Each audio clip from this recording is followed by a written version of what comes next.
And welcome once again into the Soccer OG World Cup Daily. We are ripping through this World Cup. We told you it was going to come in thick and fast. We have so much to look forward to. I think I am going to go ahead now and make my predictions. What I did before was just a practice. I'm going to make my official predictions now. I mean, we had the USA are in the round of 16. We're going to have our USA-Netherlands preview here. Morocco won their group. Japan won their group. Who knows what happens tomorrow? We know Portugal's probably going to win their group. We know Brazil's going to win their group. Could we get more African teams? We have two in the knockouts for the first time since only the second time in the history of the World Cup. We have two Asian teams through. This is crazy. We knew because the tournament was going to be in Qatar that things could get thrown out of whack, and that's exactly what has happened. We're going to get into all the action. We may go a little heavy. Before we get started, a reminder, the Soccer OG World Cup Daily is available in audio format where all podcasts are available. You can see the video to see my fine collection of haberdashery and shirts, etc. here on my YouTube channel, Max Bretos. There are my social media handles. We're on TikTok, we're on Twitter, we are tweeting all day, and we are on Instagram. This wonderful program is brought to you by the fine folks at Farmer John. So get your day started with some nice, you can get the links too. I never even mentioned the links. They're delicious. They're like candy. Really is. It's like having a thing of Skittles. Not quite like that. Absolutely delicious. It's important to get off to a quick start. We're not at 2 a.m. anywhere, but on 7 a.m. Pacific time, we're going to be up early Saturday. So Saturday for the USA game, get a nice start. Excuse me there. And some bacon, some eggs, some hash browns, a little bit of toast, a nice steaming cup of coffee. Thanks to our friends at Farmer John, we are off and running. We also have a special guest. He is actor, comedian Binky van Bilderbeek. He's also Dutch. He'll talk about this Netherlands team. We'll see what he thinks about it. And I'm going to tell you in advance. I asked him he has a really good Arnold Schwarzenegger impression. And I asked him to do it today, and he's going to do it. What I didn't know is that he has an Arnold Schwarzenegger mask that you have to see to believe. So I want to brace you so it doesn't just come up out of nowhere. But that's coming up a little bit later here. So, I mean, we are stacked. Let's get into the game. The USA versus Netherlands. The USA, after missing the World Cup for 8.5 years, make it back. They are back in the round of 16 as they were in 2014, as they did in 2002, as they did in 2002, again, 1994. Go back to 1950 where they made some headway. But usually the US make the round of 16.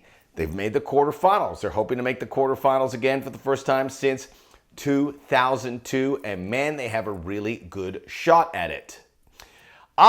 For this program, late last night, I'm a little tired, because at around 11 p.m., I said, I am going to watch this Netherlands-Qatar game from pillar to post. Obviously, when we have the two games going on, you can't really lock into it. So I said, for you guys, I am going to sit through it. Then, as I sped through that in about an hour and 30 minutes, I watched the second half of Netherlands and Ecuador to get a good idea of what this Netherlands team is all about. And first of all, they are a very good squad. They, like the United States, did not qualify for the last World Cup, so they're coming back. The future looks very bright. There are question marks. This is a team that, even though they've had 5 goals, I think you could still classify them as a team that labors to score, much like the U.S. Very tidy defensively, haven't allowed that 1 goal to Ecuador. They should have lost the game to Ecuador. And now Ecuador, I'm sure, back home in Guayaquil and Quito, kicking themselves. Actually, the players are probably on vacation very quickly. One of the benefits of being knocked out of the World Cup, frankly, is that you get a little vacation. For the teams that are there for the duration, we got to take your hat off to the teams that make a semi or a final. Because remember, we get to the round of 16, and then the quarterfinals, then there's a couple days off. If you get to the final, you're going to be there till December 18th. So those players are going to, it's quite a sacrifice they're making for our entertainment purposes. We appreciate that. So I'll get into this Dutch team in a moment, but first for the United States, the big news is the Christian Pulisic situation, and you also have Josh Sargent. So we, by the way, Christian Pulisic, he turned one of the great quotes of the World Cup when he was asked about the goal mouth situation after the goal, and he said, "I didn't get hit in the balls." Genius. Can we get some shirts printed out of that? I didn't get hit in the balls. I mean, I want to walk around with that shirt. I mean, that red, white, and blue, hopefully for the Saturday game, it will be incredible. Christian Pulisic also telling the gathered media, "I'll be good." We don't know for 100% sure because it comes down to Greg Berhalter, but Christian Pulisic, who, remember, has been a bit of a glass Joe, and that's a dated reference to a video game. Many of you will remember it, Punch-Out, where maybe he can't stay healthy. Well, not only is he staying healthy, but he's been one of the toughest and more durable players. 90 minutes. He went 45 minutes against Iran because of the injury. He'll be looking to go another 90 minutes here. Josh Sargent, it's not 100% clear. Right ankle soreness. It looked like it could be worse. It just is a testament to the athlete that Josh Sargent is, that he could land on his leg like that, and it didn't rupture in 4 pieces. He was able to maintain himself where he was jogging around at the end of the game. It was really impressive. Remember, he was there hugging his teammates. So Josh Sargent's going to be ready to go. And again, this is a once-in-a-lifetime game possibly, so these players are not missing it. So you have those 2 guys. I expect them to play. Other than that, the U.S. are a clean bill of health, which is pretty amazing because, Weston McKennie's made it through here. You've had Serginho Dest make it through here. Players that have gone and played every game. There's been very little changes. The CCV, the Cameron Carter-Vickers for Walker Zimmerman, and then the Haji Wright, Josh Sargent switch. Other than that, it's been the same lineup. And that's a good thing because it's been working for the U.S. There are some suspension issues. And this is looking ahead to a quarterfinal game, which would be, let's show the bracket. There it is.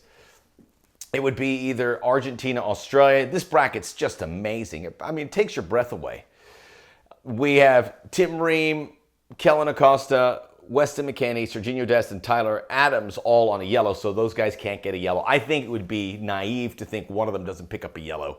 So we could be short a player for the quarterfinals. But you can't think of the quarterfinals just yet. And I'll assure you that other teams will probably hit a snag or 2 in those quarterfinals as well. So the Netherlands, a similar thing, pretty clean bill of health, no suspension issues as they move forward into this game. And the United States, let me talk about the Netherlands first, because I think I want to get that out of the way before we really buckle into what the U.S. is all about. So I watched the games. One thing about the Netherlands and the way they play, and it is a cultural thing, and I think I've said it here before. The Netherlands is a very small country. If you've been to Amsterdam, you'll see it. The architecture there is truly remarkable. They build these thin, skinny little houses, and it is so ergonomic. Everything it fits. The farmers of the Netherlands, where they had to build these dams, Amsterdam, to hold the water back and build these cities and towns. It really is a modern marvel. So the thought that they manage space has filtered into their sport, into soccer. And going back to Johan Cruyff and the great ones like Ruud Gullit and Marco van Basten, it's all about managing space. It really is it's an incredible cultural development at how these things, the culture of a country is mirrored in their sport. And certainly in the Dutch, finding space. This team, which is coached by Louis van Gaal, does that. They have a very good tactic, and they look to find space, and they have players that are very good at doing that, in particular Cody Gakpo, who has been one of the true developments of this World Cup with what he's been able to do. He scored a goal in all 3 group games. He is right there to be one of the MVPs, an all-tournament player, depending how far the Dutch go. Cody Gakpo is very talented, and his finishes are very good. What impressed me the most about him is his work rate and finding space. There was a couple moments against Qatar where he was all the way here and he does a beeline to help the back line. And he was the last man in defense on a couple occasions. He works really hard. Memphis Depay, I think, was supposed to be that featured goal-scoring guy, but Memphis hasn't scored. Not to say he hasn't, but he's not the same player from a couple years ago. Without Gakpo, this thing doesn't work for the Netherlands. That's why he is such a huge development for this team and why they are here. Even though they are, I think, top 10, 8th ranked, 9th ranked team, very clean in qualifying. And again, haven't done defensively here. They weren't really pushed by Qatar. Qatar, along with what is the worst team in the group stages, unless something weird happens. I think they will be that. Canada's probably the second worst. When you're looking at goal differential and the fact that they didn't win a game. So Gakpo's really important. Now, the other thing that's really peculiar is Davy Klaassen, who kind of he does play in the top of that midfield, but he's not a creative element. He is a support midfielder, and he plays in front of Frenkie de Jong, who really is the danger man. Frenkie de Jong's going to spray balls up, kind of like a Christian Eriksen, and he is going to find Depay and Gakpo, and if they can connect, and he'll play into space, like the Dutch like to do, and see if he can get on the end of those. The most prominent players for the Netherlands are in the back line. They'll play the back three. What it's been is Virgil van Dijk, Nathan Ake, and Timber. De Ligt could also get in there, but I think it seems to be Timber. I think Van Gaal likes him a little bit more. Then they have those wide players with Denzel Dumfries and Daley Blind. Daley Blind, the son of Danny, who's the assistant coach here. And then they move forward. To me, it's De Jong and De Roon. Klaassen in front. Klaassen is just an oddity. You don't see players like this, especially for the Netherlands. And it's not the sexy offensive team. You don't have Robin van Persie or Wesley Sneijder or Arjen Robben. It's not that Dutch team. So it's not a team that really scares you with the ability to score. You've got to be careful of Depay, but really Gakpo is the guy. Klaassen is not going to even probably take a shot on target. He's there just to connect the dots.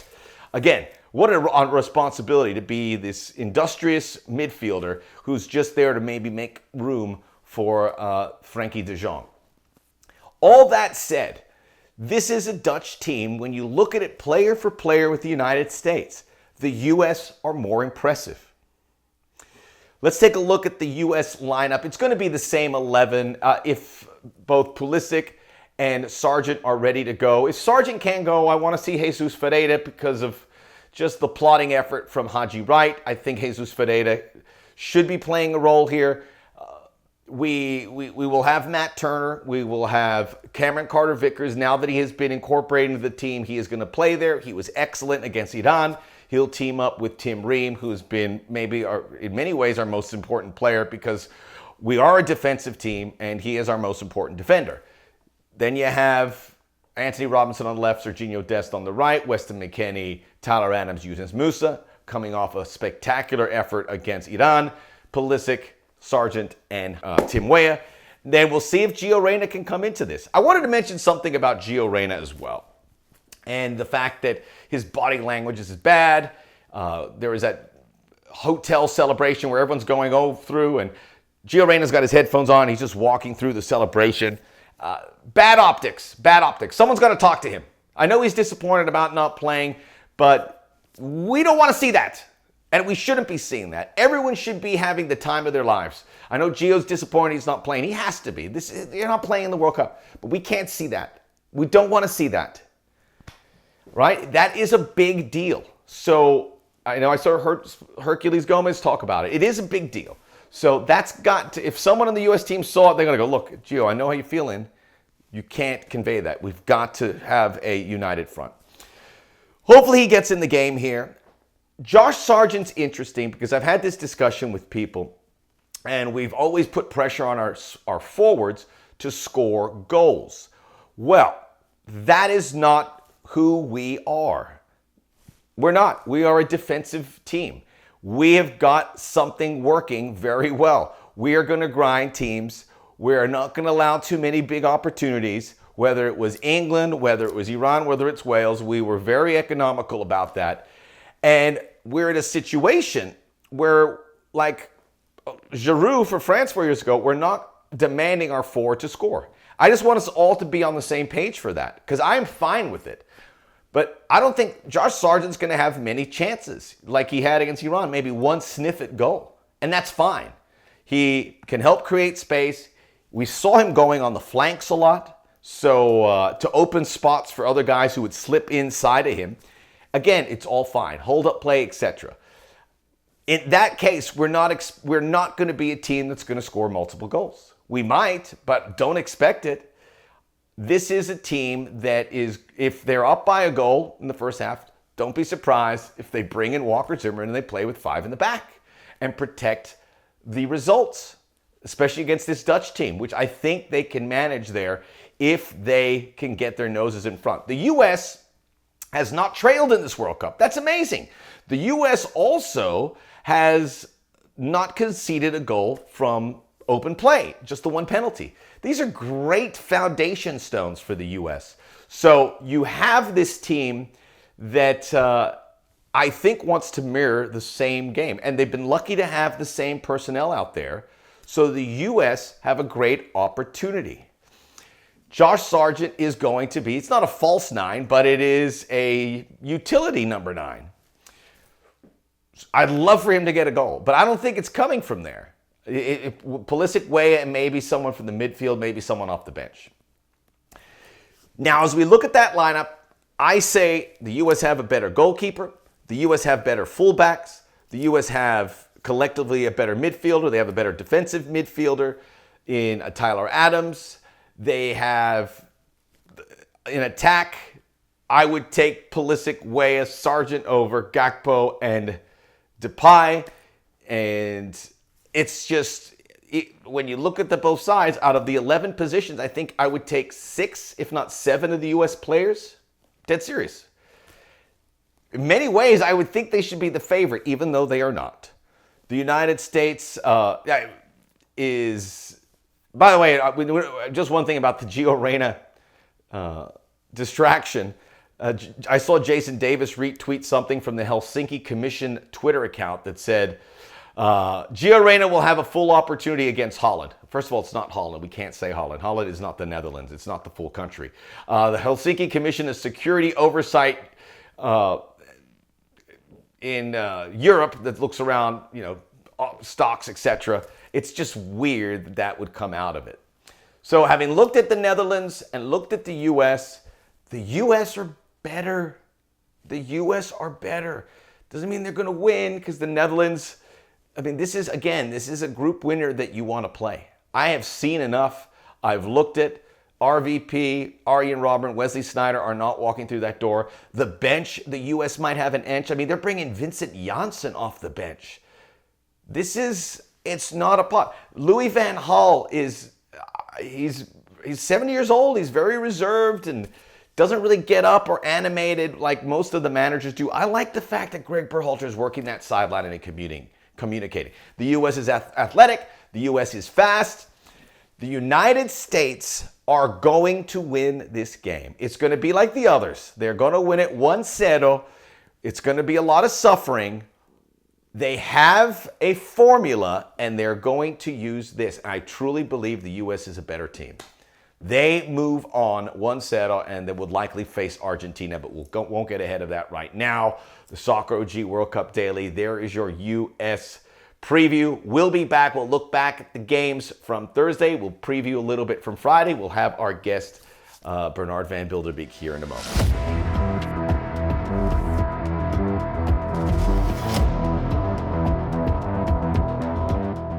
We are back. Let's get through these games, starting in Group F, the early games from Thursday, Croatia and Belgium.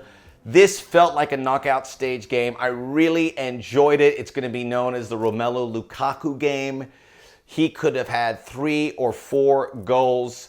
Croatia having got that big blowout win over Canada. We're in the driver's seat. Belgium losing to Morocco, needed to get the victory. Man, did they have some chances. We have given a lot of grief to this Belgium team, but they were this close to making the knockouts. It's just about getting right at the right moment, but they don't do it. Roberto Martinez stepping away from the team afterwards after, I think, 7 years in charge. Belgium at one point was the #1 team in the world. And Kevin De Bruyne is going to be criticized a fair bit because of this result. I thought Kevin De Bruyne had a good game, but he has been disconnected. The problem for Belgium is what happened earlier in this group. They did get the victory over Canada, but the loss to Morocco, and it saw them slip down behind this Croatian effort. But it was right to the end. I really believed Belgium was going to win this. And then Lukaku, I felt really bad for him. I mean, it was hit one off the post. If it wasn't Lukaku, who was really a damaged player in this competition, Batshuayi, if he was in there, he probably finishes one of these chances. It just happened to be Lukaku. He was bent over. He was emotional. This is something that's going to stick with him for a long time. Croatia, very professional as they got through here. Josko Gvardiol, the 20-year-old center back, has been the real breakthrough star. There's a link to Chelsea already. He had this incredible tackle right at the doorstep as he swept it away from Lukaku. He's wearing that mask. He looks hard as nails.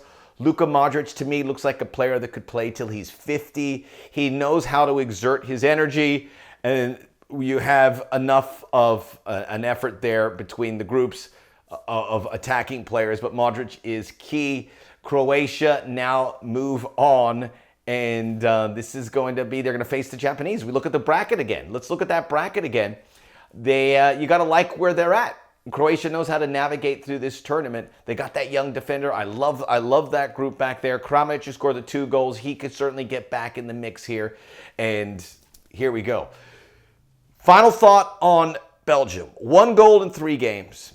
And people want to take the shine off of the fact that we can't call them the golden generation.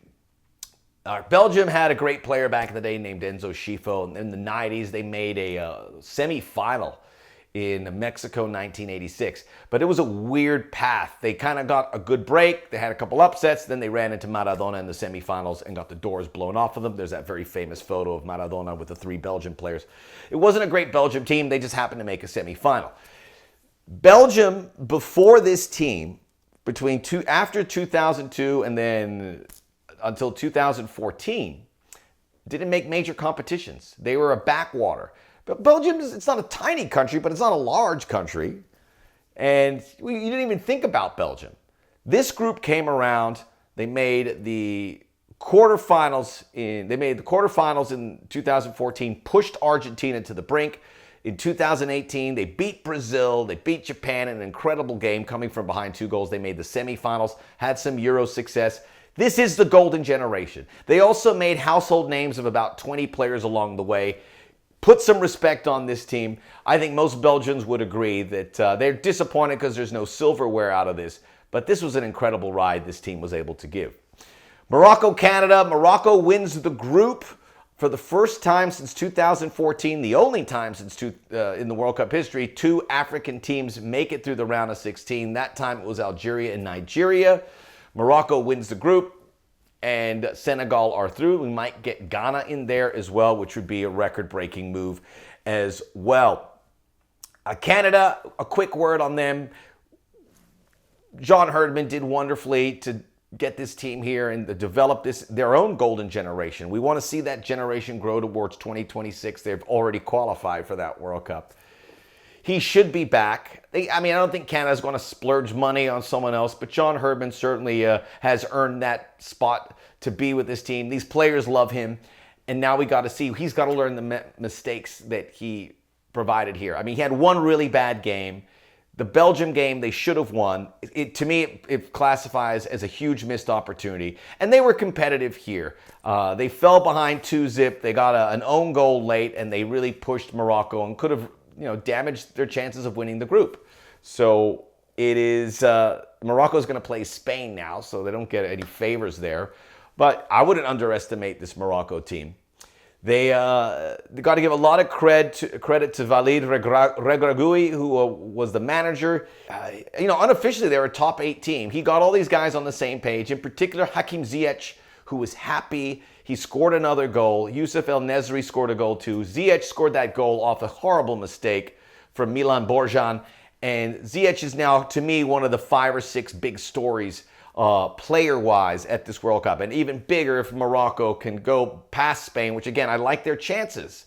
I think Spain's the favorite, but Morocco certainly have a team capable of doing it. They're good everywhere, and you could see in this group, teams don't like to play them, and they're oozing with confidence. They're healthy and moving forward. A tremendous effort here for Morocco. Fun to watch.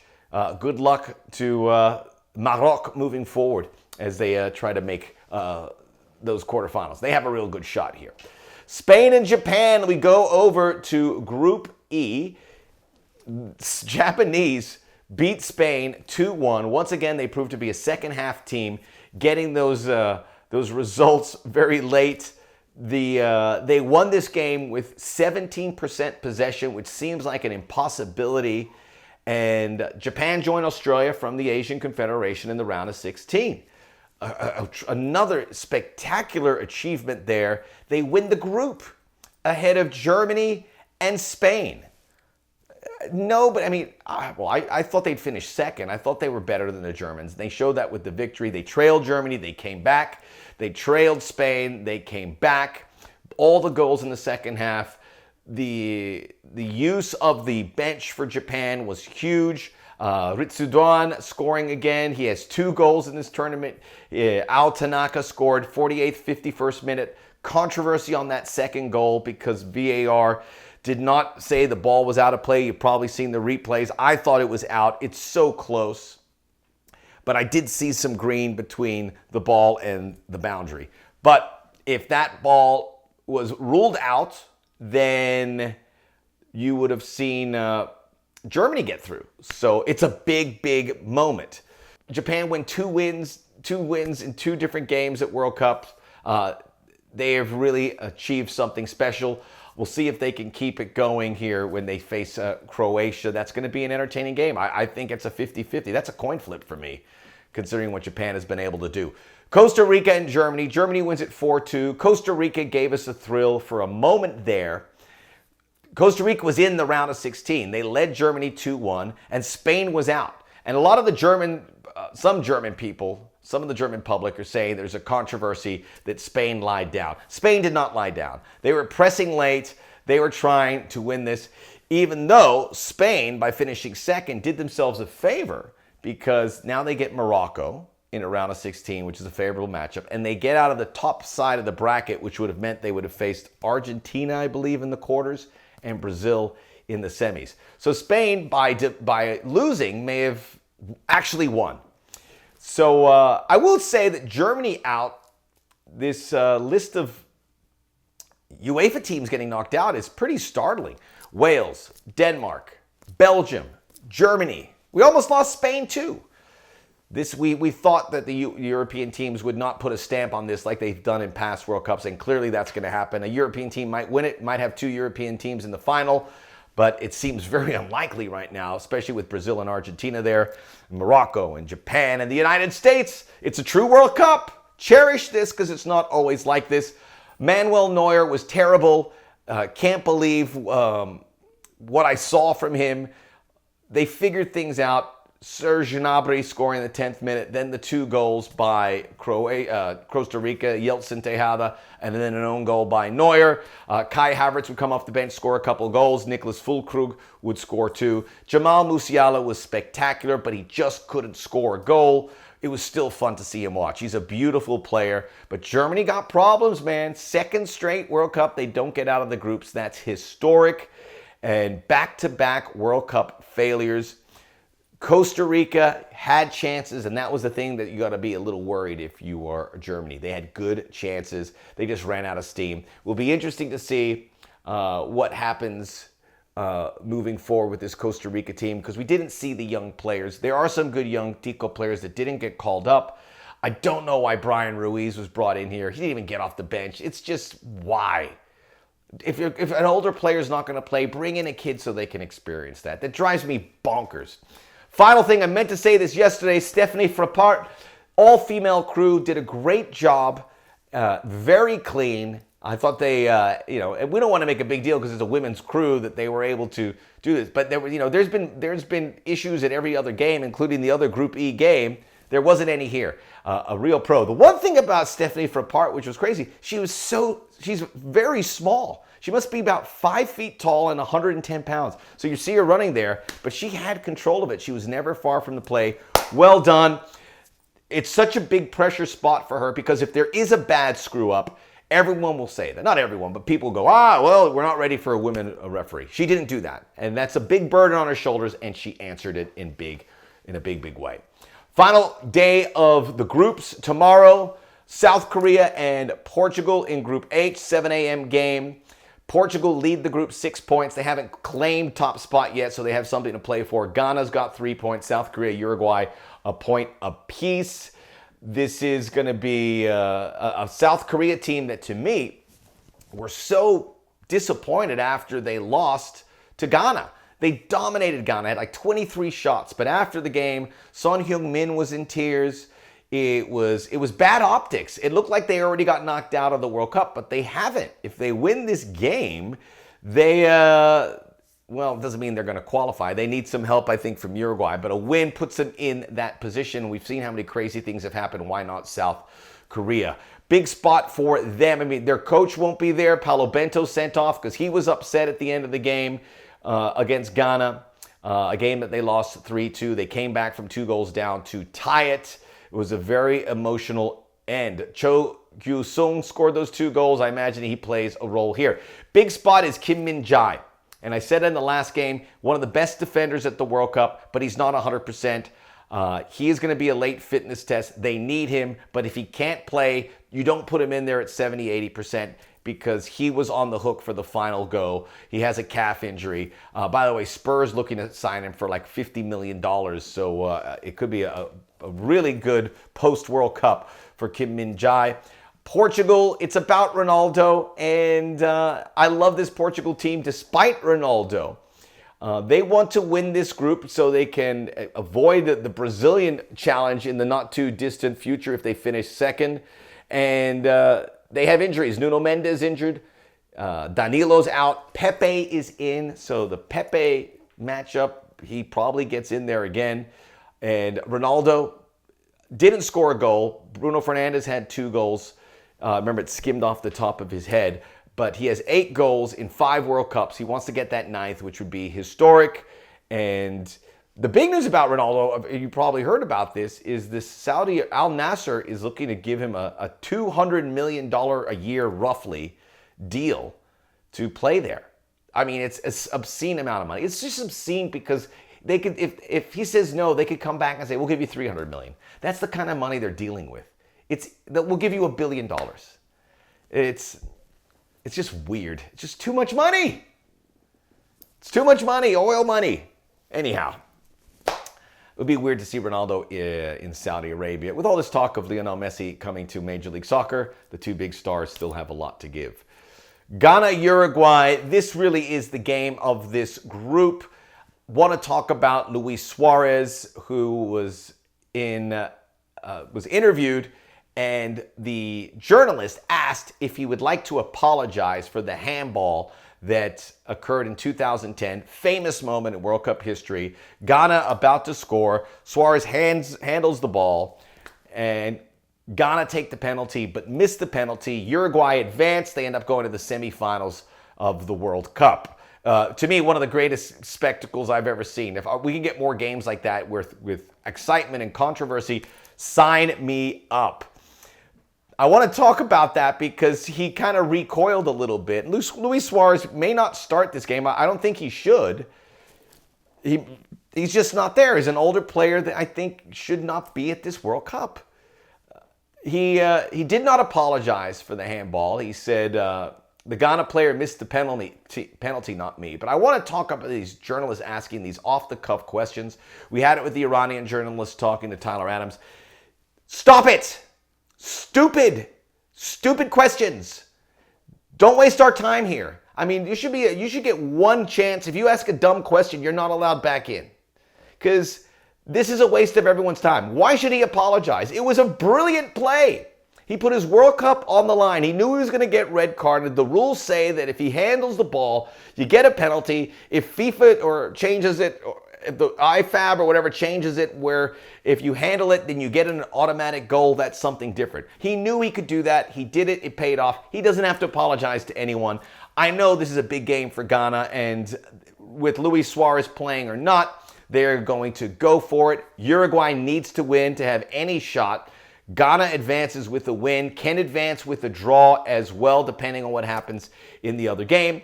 Ghana have 5 goals. They are fun to watch, and they're hoping to get a third African team. I think they have a real good shot here.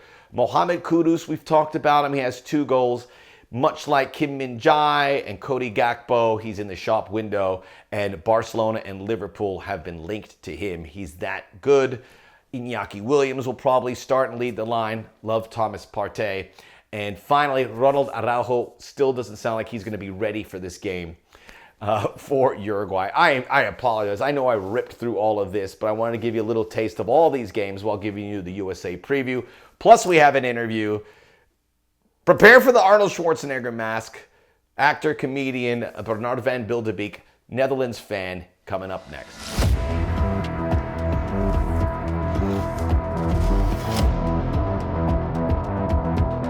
Well, we looked long and hard to find a great guest here who can fill us in on the Dutch World Cup effort. So we brought in famed British/Dutch comedian actor Binky van Bilderbeek. How excited are you for the Dutch effort? Made the round of 16 after you guys didn't make the World Cup. Well, this was a surprise for me because I don't think Holland have been really living up to their expectations. A little bit wobbly. Wait, so you're not excited? You're not excited about winning the group? You know what? I have to be perfectly honest. I wasn't that excited. I thought the Senegal game was a bit touchy. They got 2 late goals that I think they were lucky to get. They look a little lackluster to me. Ecuador. I mean, the Ecuador game. I thought they were outplayed. Would you agree? And I thought so too. I thought they were lucky to get away with just a draw there. But you know, you've watched all 3 games. I've watched all 3 games, yeah, and I wore my jersey. Well, good. Well, that's good. But I thought the games were just a bit lackluster. I thought Virgil van Dijk looks a little slow, looks a little bit pedestrian in spells of the game, and the game against Qatar, there were spells of the Qatar were moving the ball around. I thought better than Holland were. What about Cody Gakpo? Well, I think he's got a lot of potential. He's a great player, but I just don't see these surging runs of great Dutch forwards of the past. You know, Arjen Robben and Van Persie and Van Nistelrooy. You just don't see these, you know, fiery attacks running at defenders from the Dutch. I really want to see more of that. To be perfectly honest. Do you think it's coming, or is this like because I'm listening to you, and I think most of the listeners who are here for the U.S. team, they're going to be pretty optimistic because I know you. You're very obtuse with your praise for the Dutch, and it's not coming this time. No, I'm very scared about the U.S. game. I'm not optimistic for the Dutch at all. They look very sharp. The U.S. They look hungry. They look aggressive. They look as if they really want it. They want it. The Dutch don't. They haven't produced any excitement for me at all. Pulisic being out is probably a really good thing for the Dutch. Well, we don't know that yet. We don't know if he's out yet, but we hope. But what would you like to see from the Dutch? Where would you like to see an improvement? I want to see more aggressive tacking with the forwards. I think Memphis Depay is over it. He can't hold on to the ball. He's giving away ridiculous passes, losing possession. I just don't think that Davy Klaassen is playing to his potential. You know, is it a situation where they could kick in, or do you think this is? I don't know. I think this is it. I think that Holland will be very lucky to get a win on Saturday against the US. You know me, I'm a huge Dutch supporter. I just don't think that the team is firing on all cylinders. There seems to be a disconnect in midfield, and they're not getting the ball to the forwards, and then the forwards are just not doing enough work. I don't think. I think it was they're just playing boring football. Yeah. So this is obviously a very serious conversation, and I haven't really heard this so much. A lot of people are praising the Dutch, but I've been kind of on your side. I'm like, I haven't really. It feels like there's a higher gear, but we haven't really seen it. Right? They've been consistently at a regular gear. Yes, I mean they're not moving through the gears like you used to see the Dutch in 2010 getting to the final, even in 2014 when they were beaten in a penalty shootout against Argentina. I mean they were pressing. You don't see that right now with the Dutch squad. I don't know what it is. What about Van Gaal? Van Gaal, you seen? I mean, he's a hero for the Dutch. I mean, he's a successful coach. He's probably one of the most successful coaches in Dutch football history. Don't see much animation that he used to. I mean, it might be his age or his struggle with his recent prostate cancer issues, but you see him kind of sitting on the bench a lot next to Edgar Davids, and doesn't seem to like he's, if you remember that great goal that Van Persie scored from Blind against the Spanish, I mean, he was up with the shirt. You're right. High-fiving him. Doesn't seem to have that same. That's interesting. Same kind of energy. So I don't know. I think, as you know, in these tournaments, the managers play a big part. Yeah, they do. Games. They really have to. The team has to take their lead, and Van Gaal has that ability, and it seems to be lacking a little bit in this tournament. What have you thought about this World Cup? Have you enjoyed it by and large? Have you been entertained? Obviously, we know it's a different World Cup. You got it in the wintertime, and stadiums aren't as festive as usually. I think it's, for me, I may be speaking for other people. I'm not feeling the excitement as we used to in past World Cups. It has something to do with the time of year. Everybody's slowing down for the Christmas season. I don't think that the Premier League managers, Jurgen Klopp, for one, are very happy about this. I know Pep Guardiola is not happy. They're very frightened about players getting injured in this World Cup and this late stage in their season. Usually they have the summer to shake off these injuries from a tournament like the World Cup or the Euros.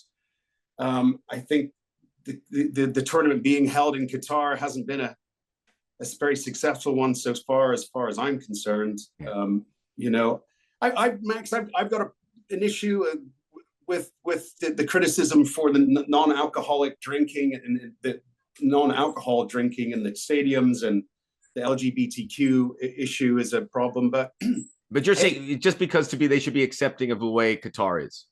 Yeah, they're the hosts. Okay, the host nation, and they have traditions and laws and rules that must be abided by. I mean, this is something that we've seen through the last few years with FIFA and the allegations of bribes, and we know that Qatar didn't have the infrastructure. They only had to build 12 brand new stadiums. They didn't have the hotels or the roadways or the infrastructure to host such an event, which is the biggest sporting event in the world. This has been a very serious interview, and maybe we could change the tenor a little bit, because I know you do a very good Arnold Schwarzenegger impression, and I know Arnold's a big World Cup fan. Could you channel Arnold? Let me just hold on a minute. I think good morning, good afternoon. How are you? It's nice to see you, Max. And it's so fantastic here to talk about the game of soccer. Now, usually I don't really like soccer that much. Why not? Why not, Governor? I mean, Arnold. Well, the thing is, they put my name on that stupid stadium in Austria, and I wanted them to take it off because I wouldn't want to be associated with these girly men who are always feigning injuries. I had big injuries in my life. I had a quadruple heart bypass. That's nothing compared to these little girly men who as if they had been by a sniper. You don't like the diving. You don't like the simulation. The diving is this pathetic. And then they have this stupid video playback, which is VAR, you mean? Don't like that. No. You don't want instant replay. No, not for instant replay for soccer, but lots of instant replay for the flexing. You gotta get that down. Always smiling, always pointing to the stars. Are you still lifting, Arnold? I'm lifting every day. I take an Uber or a Lyft. Oh, you mean lifting? You mean lifting as in the dumbbells? Yeah. I meant lifting as in the weight room. Take a lift to the lifting. I'm not endorsing that app vacation for cars Wait, right now. oh, good. Arnold, do you have who do you think is going to win this World Cup? I think Austria have a really great chance of winning the World Cup for the first time in the history. What? I got some bad news for you, Arnold. They're not in the World Cup.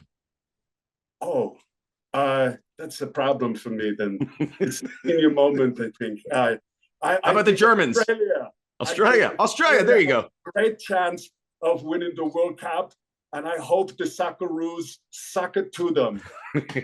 I hope they take apart Argentina, because I like the way the meat tastes in Australia better. Kangaroo meat is much better than cow meat. I don't know where to go with that, but Arnold and Binky, thank you for joining us. Good luck to the Dutch. I know that you don't sound too optimistic, but you never know. Best of luck. It should be a good game.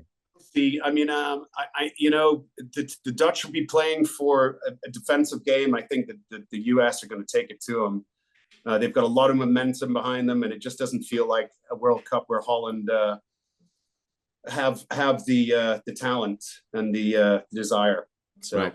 We'll see. Your pessimism is making me more terrified of the Dutch, quite frankly. So I don't know what to say. But hey, we'll revisit. We'll revisit after they come.